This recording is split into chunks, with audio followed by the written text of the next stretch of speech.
Soyez renouvelés dans l'esprit de votre entendement, Éphésiens 4, 23, dit Paul. L'entendement, qui est une partie de l'âme, dominée par l'esprit, doit devenir spirituel. Il y aura une âme spirituelle et une âme charnelle. L'âme spirituelle pleine de sagesse et seule ouverte aux pensées de Dieu. Que Dieu nous enseigne ce que c'est que d'avoir une âme renouvelée, une âme spirituelle purifiée et dominée par l'esprit, et non par la puissance charnelle, une âme capable de penser sagement et clairement les pensées de Dieu. L'apôtre écrit aux Galates, marchez selon l'esprit et vous n'accomplirez pas les désirs de la chair. Galates 5, 16. Quand vous réaliserez la demeure du Saint-Esprit dans votre esprit et que vous lui permettrez de diriger tout votre être, lorsque vous marcherez selon l'esprit, alors seulement vous obtiendrez la maîtrise complète sur les désirs de la chair. Vous pouvez demander d'être délivré de telle ou telle habitude de la chair, mais à moins que votre esprit ne soit libéré de façon à marcher selon l'esprit, vous retomberez certainement dans votre vieille habitude, et même si vous n'y cédez pas absolument, vous désirerez le faire, ce qui est presque aussi coupable. Dieu veut que vous soyez délivrés de la servitude de la chair, et le moyen pour y arriver, c'est de laisser l'esprit gouverner, de façon à ce que le corps soit complètement sous sa domination. Nous voyons dans le Seigneur Jésus, au tombeau de Lazare, comment l'esprit travaille en maître, dominant les armées du mal. Jésus frémit dans son esprit, Jean 11, 33. Frémir ici est l'expression de la douleur profonde, mêlée d'indignation produite dans l'âme du Seigneur, à la vue du pouvoir de la mort sur l'esprit de l'homme. Il alla à la tombe de Lazare avec indignation contre le prince de la mort. Et cette indignation de son esprit éclata avec force et puissance, quand il s'écria triomphant de toutes les puissances du mal, Lazare, sort. Si votre esprit était vraiment libéré des liens de l'âme et uni au Seigneur, et si vous connaissez la vie dans l'esprit, vous comprendrez dans quelle attitude Jésus s'approcha de ce tombeau, car c'est la même indignation du Saint-Esprit dans votre esprit qui vous donne la victoire sur les puissances des ténèbres.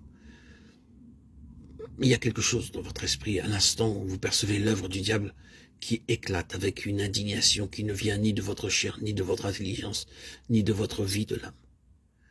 À vous. Mais c'est l'autorité du Saint-Esprit, dans votre esprit, qui jaillit de vous en une étincelle de puissance divine. Vous ne pouvez pas travailler efficacement à délivrer les âmes sans cette indignation qui jaillit de votre esprit, car c'est l'action de Dieu au-dedans de vous. Et ceci ne devient possible en vous que quand Dieu, le Saint-Esprit, a revêtu votre esprit de son revêtement divin. Alors, un certain mouvement profond se produira au centre même de votre être et éclatera dès que vous verrez l'œuvre du diable s'opposer à vous. Une grande puissance n'est pas toujours une grande influence, mais c'est quelque chose qui se ressent et qui dit en nous avec une autorité tranquille, ceci est l'œuvre de Satan. Aussitôt que vous ressentez cela, vous lui résistez dans votre esprit par la puissance de Dieu.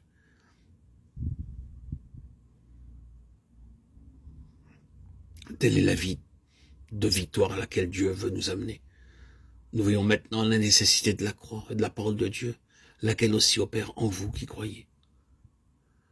1 Thessaloniciens 2,13. D'un côté, nous regardons au calvaire comme étant la base de toute l'œuvre de Dieu en nous. Et de l'autre côté, nous voyons comment la parole de Dieu doit agir continuellement en nous. Voulez-vous laisser la parole de Dieu pénétrer en vous jusqu'à la division de l'âme et de l'esprit? Il y aurait beaucoup à dire sur la marche selon l'esprit. Il y a cet esprit doux et paisible, 1 Pierre 3, 4.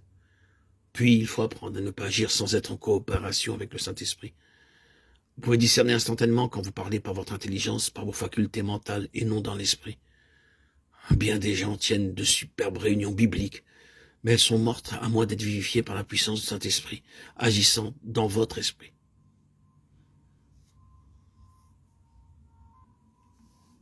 Vous pouvez écouter les appels les plus chaleureux, les vérités les plus belles, toutes vraies, mais impuissantes.